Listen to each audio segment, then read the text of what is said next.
ಪ್ರತಿದಿನ ಸಾವಿರಾರು ಭಕ್ತರು ಕೊಲ್ಲೂರು ಮೂಕಾಂಬಿಕಾ ದೇವಾಲಯದತ್ತ ಹೆಜ್ಜೆ ಹಾಕ್ತಾರೆ.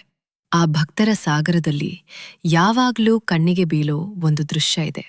ಮಲಯಾಳಿ ಕುಟುಂಬಗಳು, ಯುವಕರಿಂದ ಮಕ್ಕಳವರೆಗೆ, ಕೈಯಲ್ಲಿ ಕಿಂಕುಳ, ಹೃದಯದಲ್ಲಿ ಭಕ್ತಿ, ಮುಖದಲ್ಲಿ ದೇವಿಯನ್ನು ನೋಡೋ ಆನಂದ.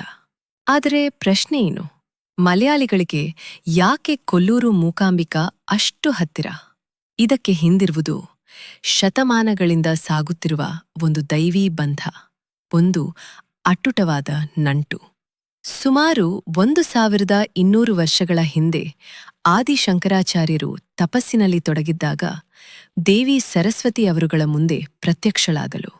ಶಂಕರರು ಮಾಡಿದ ಪ್ರಾರ್ಥನೆ, ಅಮ್ಮ, ಕೇರಳದಲ್ಲಿ ನಿಮ್ಮ ಮಂದಿರವಿಲ್ಲ, ಅಲ್ಲಿ ನನ್ನ ಜನರಿಗಾಗಿ ನಿಮ್ಮ ಸ್ಥಾನ ಮಾಡಿಕೊಳ್ಳಿ. ದೇವಿ ಒಪ್ಪಿಕೊಂಡಳು.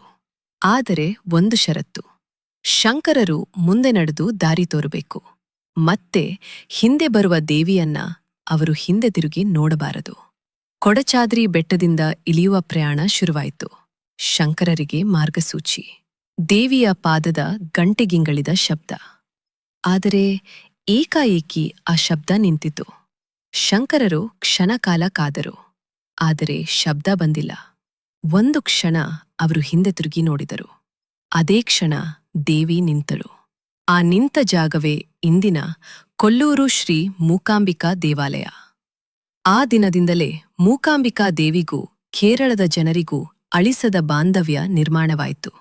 ಮತ್ತೊಂದು ಜನಪ್ರಿಯ ನಂಬಿಕೆ: 1 ವರ್ಷದಲ್ಲಿ ಒಬ್ಬರು ಮಲಯಾಳಿ ದೇವಿಯನ್ನ ಭೇಟಿ ಮಾಡದೆ ಹೋದರೆ ಅವಳು ತಮ್ಮ ಮೂಲನಾಡಾದ ಕೇರಳಕ್ಕೆ ಮರಳಿ ಹೋಗುತ್ತಾಳೆ. ಈ ನಂಬಿಕೆ, ಈ ಭಕ್ತಿ ಪೀಳಿಗೆಯಿಂದ ಪೀಳಿಗೆ ಮುಂದುವರಿದು ಮಲಯಾಳಿಗಳನ್ನು ದೇವಿಯ ಪಾದಕ್ಕೆ ತರುತ್ತಿದೆ.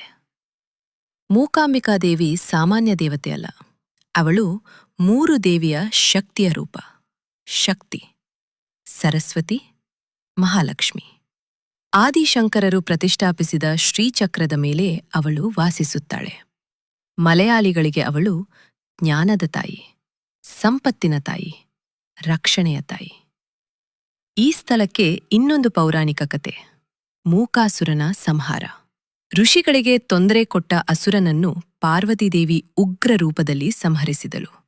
ಆ ಸಂಹಾರದ ನಂತರ ಅವಳಿಗೆ ಮೂಕಾಂಬಿಕೆ ಎಂಬ ದೈವೀ ಹೆಸರು ಬಂದಿದೆ: ಅಂಧಕಾರವನ್ನು ಸಂಹರಿಸುವ ತಾಯಿ.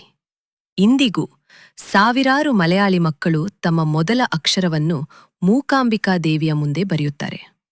ಪ್ರತಿ ವರ್ಷ ಮರಳಿ ಬರುತ್ತಾರೆ. ಅವರಿಗೆ ಕೊಲ್ಲೂರು ಮೂಕಾಂಬಿಕಾ ದೇವಸ್ಥಾನವಲ್ಲ, ಅದು ನಂಬಿಕೆ, ಅದು ಸಂಸ್ಕೃತಿ, ಅದು ಪರಂಪರೆ, ಅದು ಮನೆ.